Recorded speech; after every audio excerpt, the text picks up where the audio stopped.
Rannavärava staadionil toimuvad 5-päevased laste spordi- ja teaduslaagrid, kus poisid ja tüdrukud saavad osa aktiivsest spordiprogrammist ning vahepeal koguda ka uusi põnevaid teadmisi.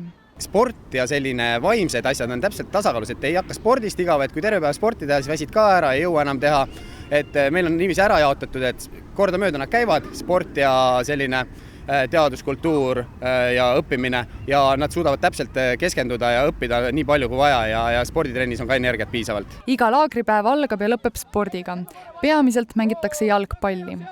Päeva keskel tehakse näiteks lähemat tutvust elektriga ja õpitakse tundma kosmose salapärast maailma. Laagreid kokku on sel suvel 3 ning viimane on spordi- ja ajaloo teemaline.